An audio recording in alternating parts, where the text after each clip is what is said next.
Dirk Bogarde was part of the new breed of actors who emerged in the late 1940s and 1950s. Like Montgomery Clift and Francis Alain Delon, he had a brooding intensity and an attraction to more serious and intelligent roles. However, unlike Clift and Delon, Hollywood chewed Bogarde up and spat him out.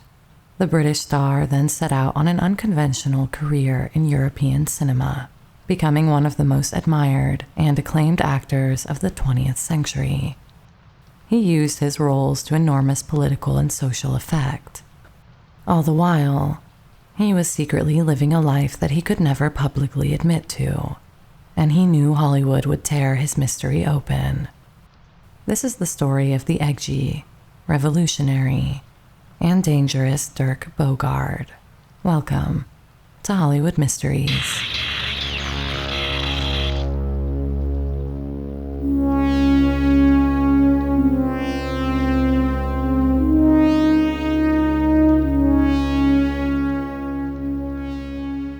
Sir Dirk Bogarde was born Derek Jules Gaspard Ulrich Niven Vanden Bogarde on March 28, 1921, in the London suburb of Hampstead. His parents were Ulrich Vanden Bogarde, the art editor of The Times in London, and actress Margaret Niven. He grew up with two siblings, his sister Elizabeth, and a younger brother named Gareth. His father was of Flemish origin, and his mother was Scottish. It was a cultured household. Ulrich Bogarde established the Times' art department and was its first art editor. Derek's mother, Margaret, the daughter of the actor and painter Forrest Niven, had acted in the play Bunty Pulls the Strings, but stopped acting to comply with her husband's wishes. Young Derek was brought up in the family home in Sussex by his sister Elizabeth and his nanny Lolly. Bogarde was educated at Allen Glen's School in Glasgow and later at London's University College School before he pursued commercial art at Chelsea Polytechnic. There he was taught by some famous art world figures, including Henry Moore. Despite his father's hopes for him to become an art critic at the Times, Bogarde left his commercial art studies to train as an actor. But acting work was tough to come by, and he wasn't showing a great deal of promise. So in the 1930s, he worked as a commercial artist and a scene designer. He started his acting career with the Amersham Repertory Company and made his stage debut in 1939 at the Kew Theatre in London, where he had only one line. His West End debut followed shortly after in J.B. Priestley's play, Cornelius. He also appeared uncredited as an extra in the pre-war George Formby comedy, Come On, George. If things slowly seemed to be looking up for Bogarde, world history was about to intervene. In September 1939, Poland was invaded by Germany, and 2 weeks later the Soviet Union, and soon Britain was at war. In early 1940, Bogarde joined the Queen's Royal Regiment as an officer. Known as Pip during his military service, he won 7 medals over 5 years of active duty. During the war, he also wrote poetry and painted. One of his poems, Steel Cathedrals, was published in a small magazine in 1943 and later included in an anthology. His war paintings are today preserved in the Imperial War Museum's collection. In the military, Derek at first served with the Royal Corps of Signals before being commissioned as a second lieutenant in the Queen's Royal Regiment. Bogarde worked as an intelligence officer with the legendary Field Marshal Bernard Montgomery's 21st Army Group during the liberation of Europe and was involved in photo reconnaissance following D-Day. He moved through Normandy with units from the Royal Canadian Air Force, and by July 1944, they were stationed at the B-8 airfield near Bayeux. As a captain and air photographic interpreter attached to the Second Army, Bogarde identified targets in France, Holland, and Germany for the 2nd Tactical Air Force and RAF Bomber Command. Key villages along routes were heavily bombed to stop German armor from reaching the invasion areas. His intelligence work was critical to the advancement of the Allies, and though his time as a courageous frontline soldier was now behind him, there were many horrors along the way as they pushed the Germans back across France. Bogarde explained one of the most gruesome and shocking things he encountered during the war. He explained, "I found what I had thought in the rubble were a whole row of footballs, and they weren't footballs. They were children's heads. A whole school of kids, a convent, had been pulled out of school and lined up in this little narrow alleyway between the buildings to save them from the bombing, and the whole thing had come in on top of them." Bogarde also recounted that he was among the first Allied officers to enter the Bergen-Belsen concentration camp in Germany on April 20th, 1945, an experience that profoundly affected him and which he found difficult to discuss for many years. He described the scene vividly. "The gates were opened, and then I realized that I was looking at Dante's Inferno, and a girl came up who spoke English because she recognized one of the badges, and her breasts were like sort of empty purses. She had no top on and a pair of man's pajamas, the prison pajamas, and no hair. And all around us there were mountains of dead people. I mean, mountains of them." The horror and disgust at what he witnessed left Bogarde with a lasting antipathy towards Germany. He said in the 1980s that he would rather get out of an elevator than share it with a German from his generation. Ironically, 3 of his most notable film roles were as Germans, including a former SS officer and the night porter. Other horrors tested the very essence of his humanity. He recounted this awful moment from the liberation of France. "My views were formulated as a 24-year-old officer in Normandy. On one occasion, the jeep ahead hit a mine. Next thing I knew, there was this chap in the long grass beside me. A gurgling voice said, 'Help, kill me.' With shaking hands, I reached for my small pouch to load my revolver. I had to look for my bullets, by which time somebody else had already taken care of him. I heard the shot. I still remember that gurgling sound, a voice pleading for death." This traumatic event would later be recalled in one of his films, when his character in the 1964's King and Country is forced to perform a similarly grim task. Bogarde wrote of his war experience. "At 24, the age I was then, deep shock stays registered forever, an internal tattooing which is removable only by surgery. It cannot be conveniently sponged away by time." After being demobilized, Bogarde returned to acting. His agent advised him to drop Derek and rechristened him Dirk Bogarde, a name that he would make famous within a decade. In 1947, he appeared in Power Without Glory at the New Lindsay Theatre, a performance that was praised by Noel Coward, who urged him to continue his acting career. The Rank organization signed him to a contract after a talent scout saw him in the play, and he made his credited movie debut in Dancing with Crime, with a one-line bit as a policeman.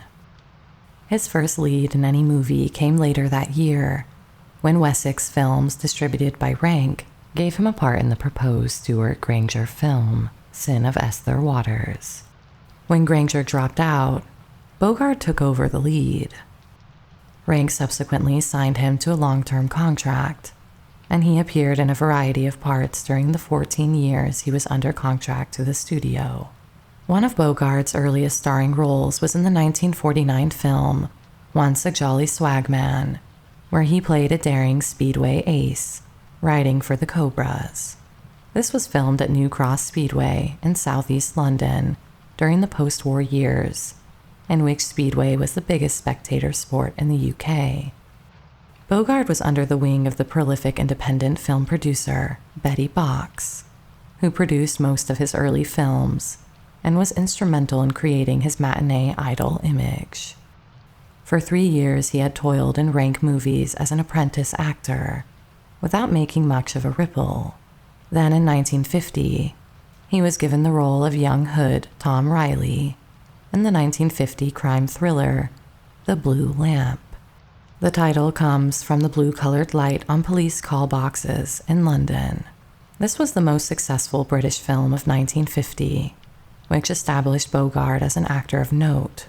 He was playing a cop killer, an unspeakable crime in England at the time, and the notoriety of the movie contributed to its popularity.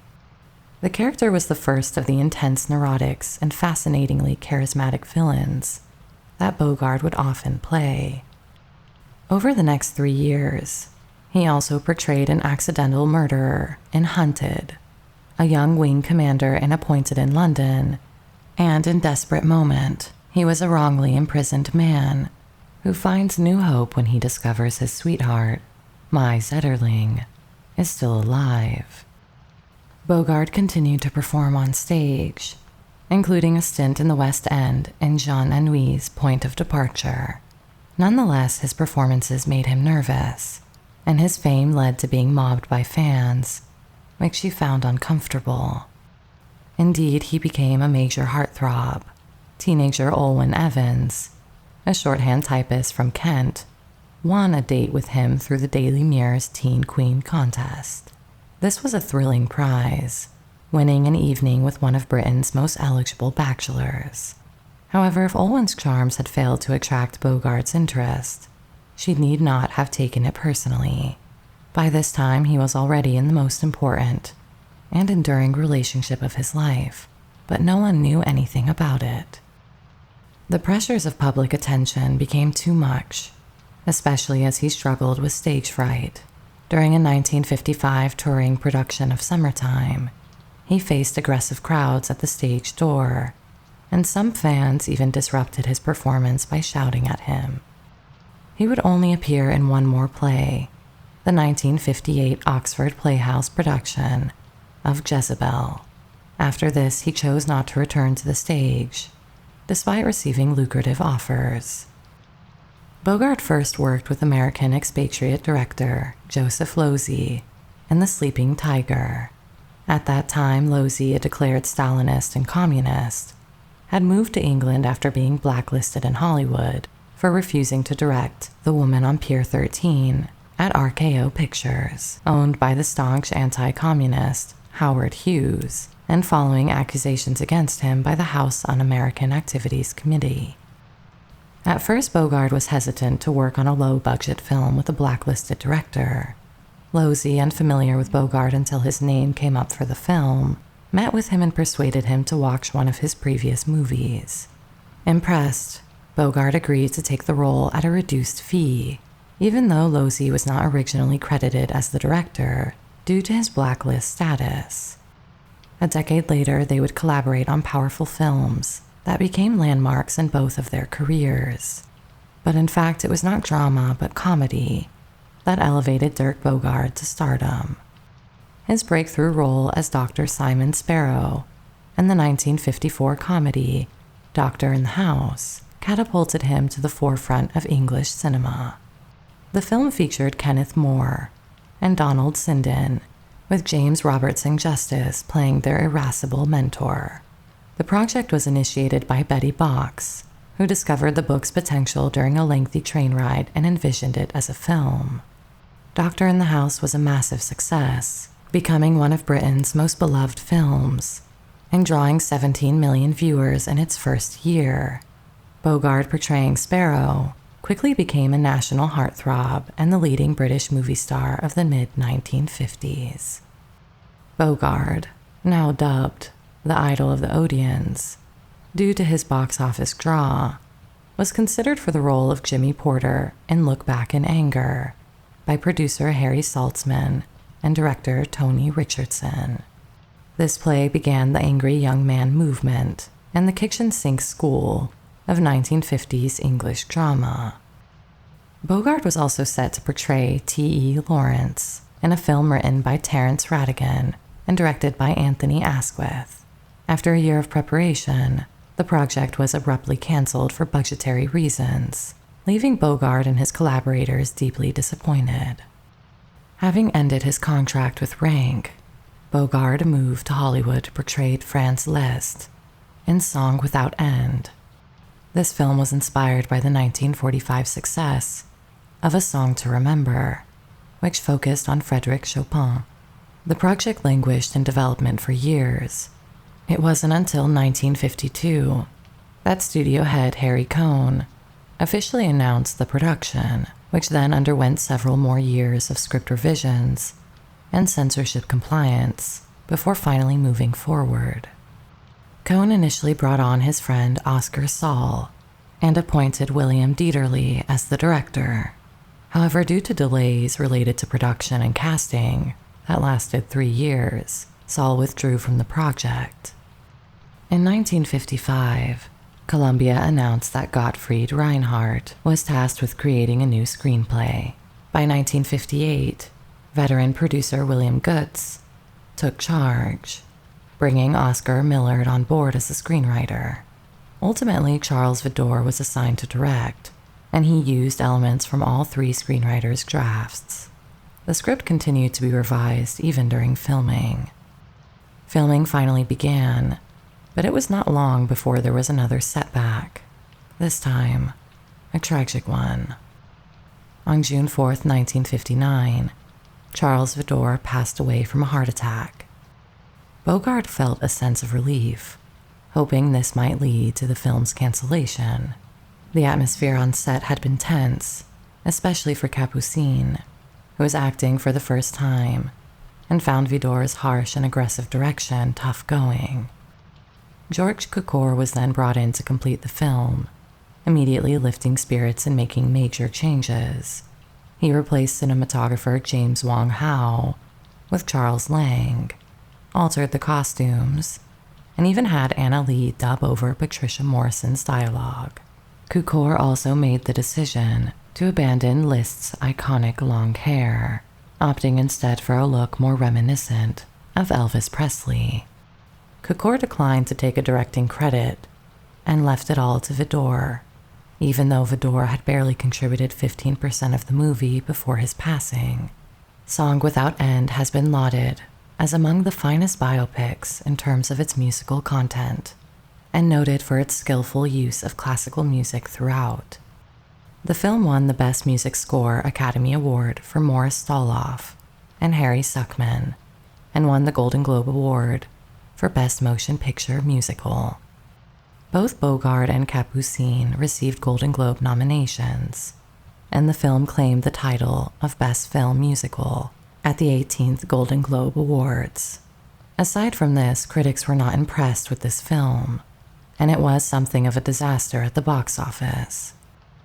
Bogarde developed a strong attraction for his French co-star Capucine during the filming of Song Without End, and he told her he wanted to marry her.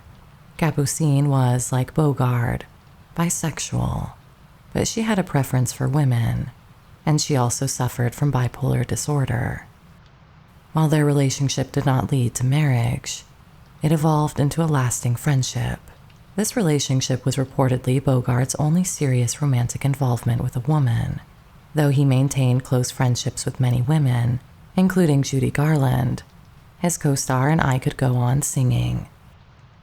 The lack of commercial and critical success for Song Without End dimmed Bogarde's prospects as a leading man in Hollywood, and this failure led to a period of depression. He also found the transition from war to peace and then to sudden stardom overwhelming, saying, "First there was the war, and then the peace to cope with, and then suddenly I was a film star. It happened all too soon." In 1960, Dirk Bogarde appeared in Nunnally Johnson's Spanish Civil War drama, The Angel Wore Red, co-starring Ava Gardner. Eugene Archer, a critic for the New York Times, criticized the plot for not fully exploring its religious themes in the style of Graham Greene, ultimately reverting to, as he put it, a mass of inspirational sentimentality.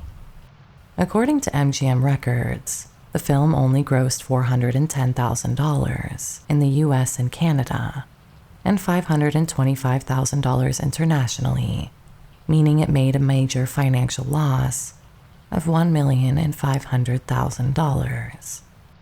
In The Singer Not the Song, Bogarde was back at rank once again, His enthusiasm for starring in a lavish Western about a love triangle between a Mexican bandit, an Irish priest, and a teenage girl was low, but it increased when he heard the priest opposite him would be played by Richard Burton, or Peter Finch. However, Rank insisted the role go to the careworn but experienced John Mills.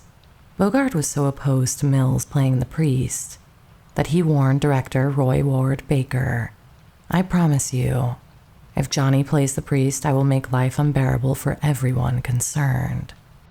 The film was another bomb, but later gained a cult following for its campy homosexual undertones and Bogarde's memorable performance, especially his quite outrageous black leather trousers. Bogarde then appeared with Alec Guinness in HMS Defiant. The film, set around the time of the Spithead Mutiny in 1797, is a British naval war drama, filmed in CinemaScope and Technicolor. It was adapted by Nigel Neal from Frank Tilsley's novel Mutiny, and directed by Lewis Gilbert.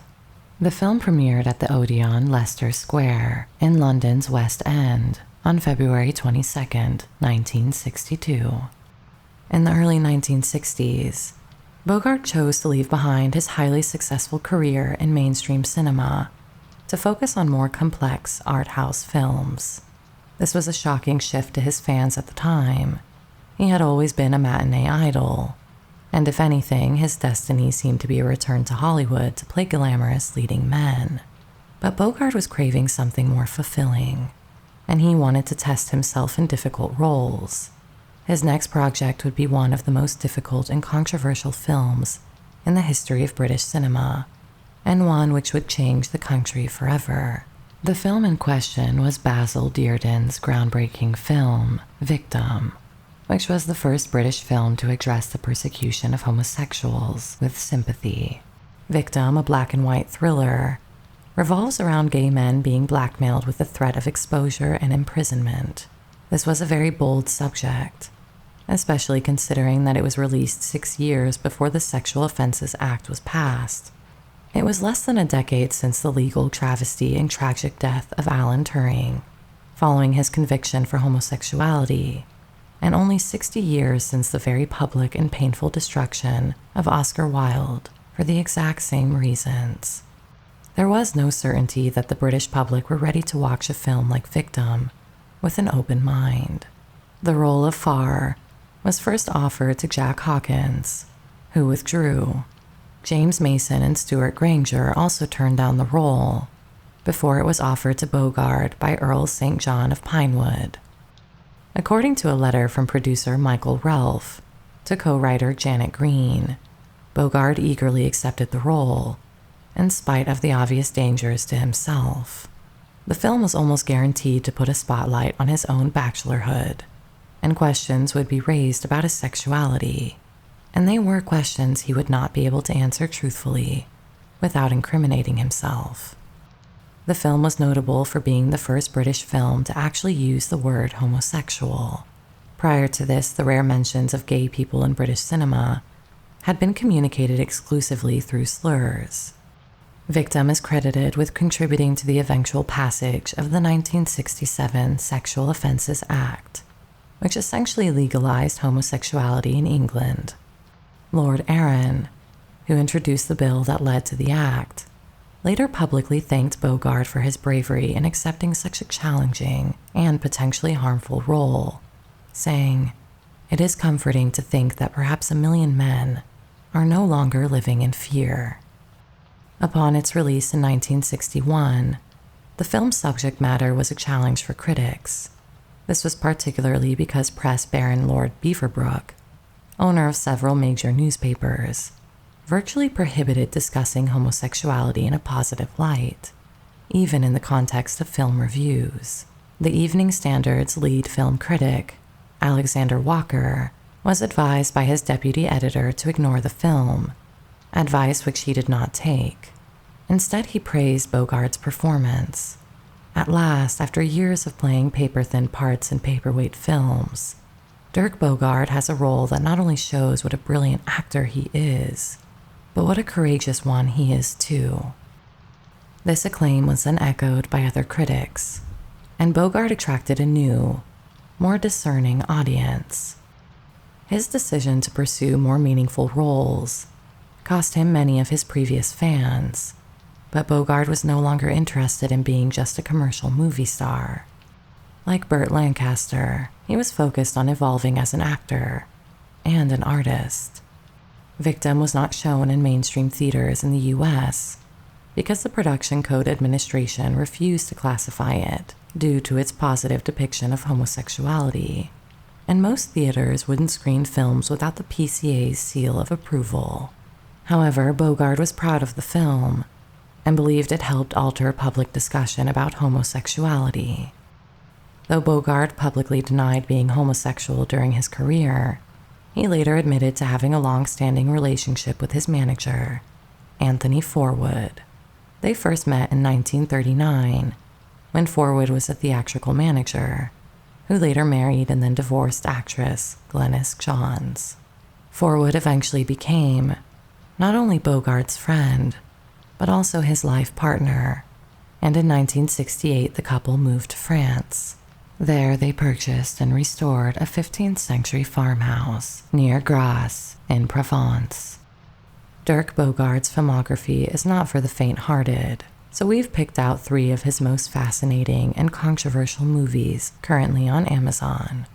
If you buy copies from the links in the description, the channel gets a small commission at no extra cost to you. So thank you to all who buy a copy this way. It helps out more than you can imagine. We also have a link to Bogarde's memoirs, which are a hilarious and brilliant read, essential for any fan of Dirk Bogarde. Let us know what you think of those incredible films he made. But back to the video. Bogarde wrote openly about his early sexual experiences with women and his close relationships with Kay Kendall and Judy Garland, but he never discussed his relationship with Forwood. Bogarde hinted that those curious about his private life could find clues in his writings. "If you've got your wits about you, you will know who I am," he said. The 2001 British documentary, Arena, The Private Dirk Bogarde, produced with his family's permission, emphasized that he and Forwood were committed life partners. Its societal impact aside, Victim was a film that catalyzed Dirk Bogarde's evolution into a mature actor. By the age of 40, most of Bogarde's best and most serious roles had still yet to come. Now opportunities in Hollywood were arising, but Bogarde chose not to return there. Instead, he wanted to work with Joseph Losey again. In 1963, Losey's film, The Servant, scripted by Harold Pinter, allowed Bogarde to show his true mastery of his craft as an actor. The film explores a power struggle between the wealthy Tony, played by James Fox, and his scheming manservant, Hugo Barrett, played by Bogarde. Subtly and stealthily, the tables turn, and the ambiguous relationship between the two men shifts, with Bogarde winding up as the dominant figure, having completely demolished his master. Interestingly, when Losey was hospitalized with pneumonia during the production, he requested Bogarde to temporarily direct the film to prevent its cancellation. Bogarde directed for 10 days, but vowed never to direct again. His performance in The Servant won him the BAFTA Best Actor award. That same year, Bogarde starred in the very strange and influential film Mindbenders, directed by Basil Dearden. The film would later inspire Ken Russell's Altered States. It follows Professor Sharpie, who after being suspected of espionage for the Soviet Union, dies by his own hand. British intelligence suspects his guilt led to his suicide, but Dr. Longman, a colleague, theorizes that sensory deprivation experiments might have made Sharpie susceptible to brainwashing. To prove this, Longman subjects himself to the same experiments, with an intelligence officer and a colleague attempting to brainwash him against his wife. The following year, Bogarde worked with Losey again in King and Country. In the film set during World War I in 1917, Bogarde plays Captain Hargreaves, who who defends Army Private Arthur Hamp after he is accused of desertion. Hamp is found guilty, and although the court suggests mercy, the higher command rejects this to set an example and boost morale within his division. He is executed by a firing squad, and when the first shots don't kill him outright, Hargreaves is forced to finish him off with a revolver, not dissimilar to Bogarde's own experiences in the war. Bogarde collaborated again with Losey and Pinter on the film Accident in 1967, a story laden with such tension, it feels almost overwhelming. Based on Nicholas Mosley's 1965 novel, the plot revolves around Stephen, a married Oxford tutor, in his 40s. He covets a beautiful, enigmatic Austrian student Anna, who is also desired by his rich and likable student William. While Stephen's wife is away, he reconnects with an old flame in London. Returning home, he discovers that his colleague Charlie has been using his house to have a liaison with Anna, who reveals she and William are engaged. That night, a drunk William and Anna crash their car by Stephen's gate. Stephen rescues Anna from the wreckage, and while she is still in shock, forces himself on her before returning her to her university accommodation. The next morning, Stephen encounters a puzzled Charlie, who can't stop Anna from packing to leave for Austria. The film seemed to puzzle critics at the time, and was another financial loss, but once again its reputation has soared in the years since. Despite not being immediate hits, all of these films have gradually earned critical respect and enhanced their reputations. These works helped elevate Joseph Losey to the status of a major director. Bogarde also starred in Losey's 1966 spy spoof, Modesty Blaise, but this film did little to boost the reputations of either. Bogarde then declined to act in Losey's The Assassination of Trotsky, due to the script's poor quality. In an interview with Michael Ciment, Losey stated that his collaborations with Bogarde were vital to both of their careers. Losey openly acknowledged that his own career would have likely faltered without Bogarde. Bogarde maintained a long-standing and frequent correspondence with Losey and his wife Patricia. His more upbeat personality was a complement to Losey's mournful and pessimistic persona. In a postcard dated October 16, 1969, from Villa Berti in Rome, Bogarde wrote, "Life isn't all that bad, Joe. It can actually be fun if you try." The Losey films signaled the beginning of Bogarde's exploration into the darker aspects of human nature.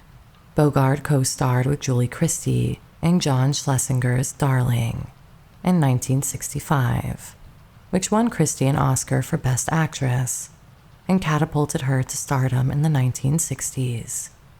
While filming, both were awaiting news about casting for David Lean's Dr. Zhivago. Christie was chosen for the role of Lara, while Bogarde was not selected, but by this time, he was already well on his way to being recognized as one of cinema's leading and most significant actors. He won his second BAFTA Best Actor award for his role in Darling.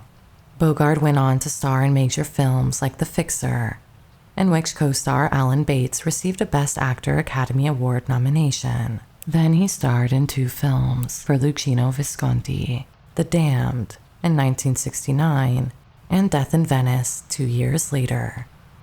The latter was adopted from Thomas Mann's novella, and Bogarde considered his portrayal of Gustav von Aschenbach in Death in Venice as the pinnacle and conclusion of his career, believing it was his finest performance. Bogarde's portrayal of the ailing von Aschenbach, loosely based on Gustav Mahler, depicts a man lost and isolated, silently obsessing over Tadzio, a young symbol of beauty and youth from the original story by Mann. Visconti's film adaptation adds a sexual dimension to this fixation. This aspect is particularly disturbing, given the later hardships faced by Bjorn Andersson, the 14-year-old Swedish actor who played Tadzio. Andersson's experiences are documented in the film The Most Beautiful Boy in the World, a title Visconti famously used to describe him during their appearance at the 1971 Cannes Film Festival.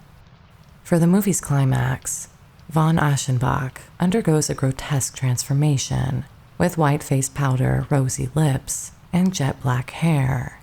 As he deteriorates in a deck chair, the dye running down his face, it's difficult to associate him with the clean-cut heartthrob who once graced countless magazine covers. Bogarde fully embraced this role, later expressing to Visconti his deep nostalgia for the character in the film. It seems incredible to me that the film is over only by a few weeks. I am very nostalgic for it, and for Gustave, and always for you. Visconti recounted an anecdote about the American reception to Death in Venice. After a screening in Los Angeles, the room was silent, which Visconti initially thought indicated a profound reaction from the studio executives.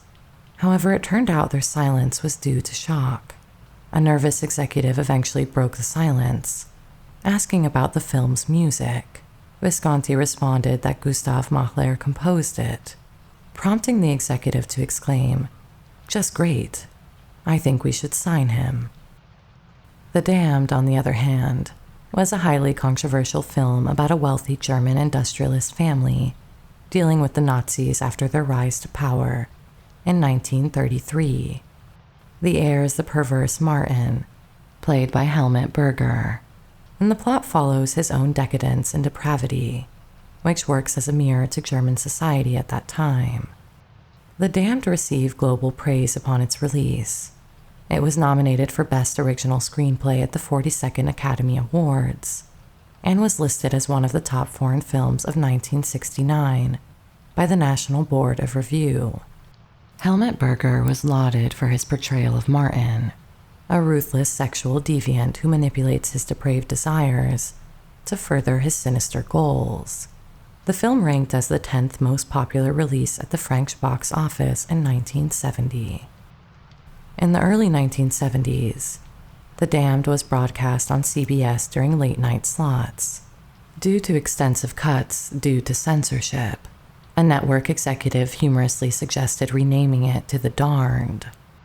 Nonetheless, it was technically the first X-rated film to air on American network television. Post-Venice, Bogarde acted in only 7 films over the following 2 decades, often criticizing the quality of the scripts he received.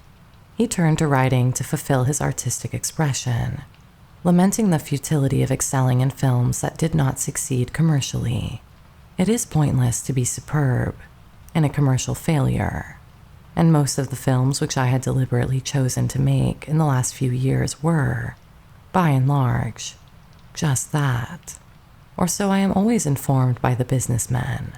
The critics may have liked them extravagantly, but the distributors shy away from what they term a critic's film, for it often means that the public will stay away, which in the mass they do, and if you don't make money at the box office, you are not asked back to play again. His writings were well received by critics and the reading public alike. Bogarde did find a script to his tastes with The Night Porter, which was released in 1974. The film was directed by Liliana Cavani and was another film that engaged with themes of National Socialism. Set in 1957, it features Bogarde as Max, a former Nazi officer living a subdued life as a night porter in a Viennese hotel.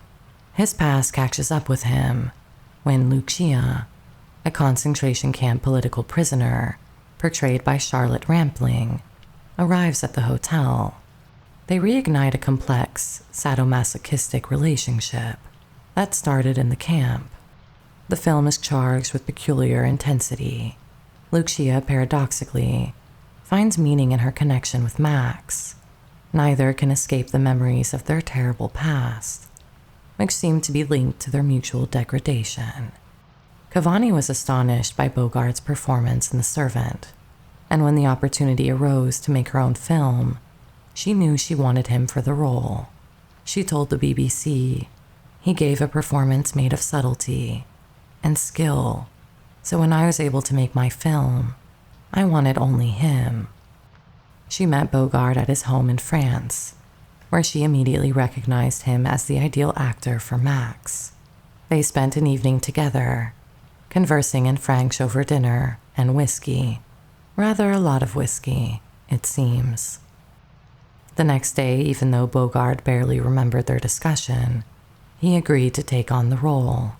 She also said of Bogarde, "Every actor has his own inner orchestra, a kind of expressive instrumentation that can be very rich," which was the case with Dirk. She believed that without the depth brought by both Bogarde and Rampling, the controversial film could have easily been a shallow story, or even exploitative. Instead, the brilliant pairing of the British actors turned it into a film of real intensity. Some critics denounced the film as offensive, especially due to the extended scenes of nudity involving Rampling, but Bogarde's performance was widely praised. The film is respected for its complex moral narrative, rather than its explicit content. After what he had seen at Bergen-Belsen, Bogarde was always intrigued by exploring the depths of human depravity in cinema. In a documentary interview, Charlotte Rampling reflected on Bogarde's character. "He was for me a good and great man, but he wasn't a goody-goody, that's for sure," she added with a smile. "He was wicked." In his next carefully selected role, Bogarde portrayed Lieutenant General Frederick Boy Browning in the all-star epic A Bridge Too Far. Unlike his co-stars, Bogarde had actually participated in the events depicted in the film. His portrayal is widely considered the standout performance of the movie.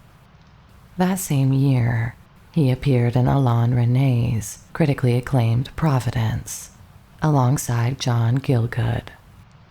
In 1978, Bogarde starred in the wild and thrilling Rainer Werner Fassbinder's film adaptation of Vladimir Nabokov's Despair, scripted by Tom Stoppard.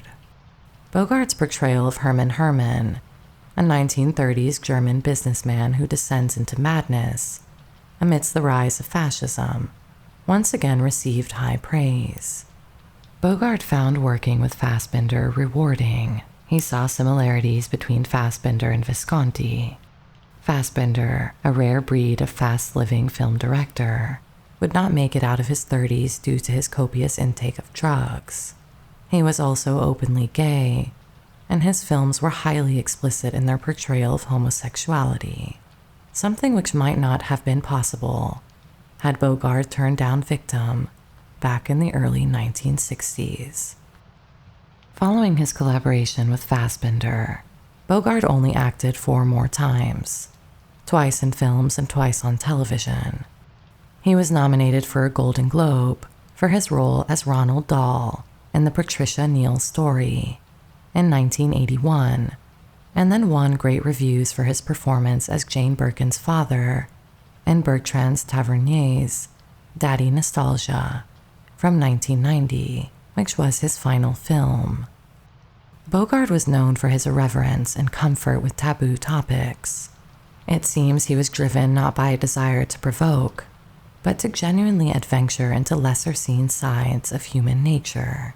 He chose roles that reflected his own integrity as an artist and sharp wit. He collaborated with unique directors like John Schlesinger, Alain René, Rainer Werner Fassbinder, and Bertrand Tavernier. In the last 2 decades of his life, before passing away in 1999, Bogarde focused less on acting and more on writing. He authored 6 novels and 10 memoirs, along with a variety of other writings, including essays, reviews, and journalism. His writing was as remarkable as his acting, crisp, humorous, detailed, and emotive. Starting with his first memoir, A Postilion Struck by Lightning, Bogarde penned a total of 15 best-selling books. All were positively reviewed for their intelligence and humor. In 1984, Bogarde served as the president of the jury at the Cannes Film Festival. This was a unique honor, as he was the first British person to hold that position. He had been made a Chevalier de l'Ordre des Arts et des Lettres in 1982 and was knighted by Queen Elizabeth II on February 13, 1992. After the death of his longtime partner, Anthony Forwood, in 1988, Bogarde was heartbroken. He was also physically ailing, having suffered a major stroke during heart surgery around the time of Forwood's death. A longtime heavy smoker, his health would never fully recover. He began reviewing books for The Telegraph at the suggestion of literary editor Nicholas Shakespeare. Bogarde wrote that Shakespeare unknowingly helped him greatly during a difficult time. In 1996, Bogarde suffered another stroke that left him partially paralyzed, but he managed to recover enough to live independently in his Chelsea flat. By May 1998, his condition necessitated constant nursing care, leading him to create a living will, or a no resuscitation order. He became a vocal supporter of voluntary euthanasia and served as vice president of the Voluntary Euthanasia Society. He was open about his own living will, which specified that no extraordinary life-saving measures should be taken if he were to become terminally ill. The living will, however, was not needed. Bogarde died of a heart attack on May 8, 1999, in his Chelsea home. According to his nephew, Brock Vanden Bogarde, the family honored his wishes for a private funeral without a memorial service, respecting his desire to be just forgotten. The day before his death, he spent time with his friend Lauren Bacall. His ashes were scattered at his former estate, Le Pigeonnier, in Grasse, southern France.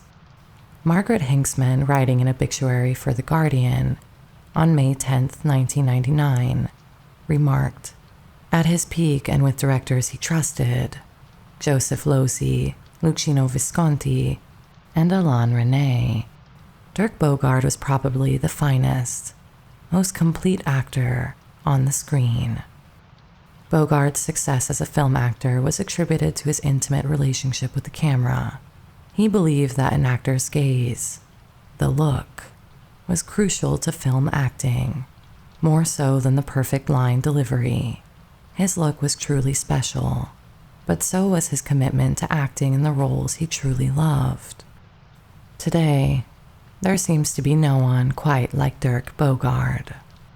We hope you enjoyed this episode on an actor who had only a brief career in Hollywood, but was still one of the finest of his era. If you want to help out the channel, then please consider becoming a YouTube member or joining our Patreon.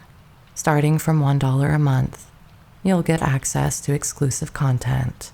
Also, our $3 tier on Patreon and YouTube membership, Hollywood Histories, has in-depth mini essays on all kinds of strange and unusual aspects of Tinseltown every Tuesday.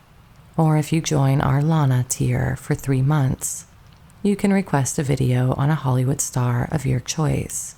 That's all for this episode of Hollywood Mysteries. Sweet dreams.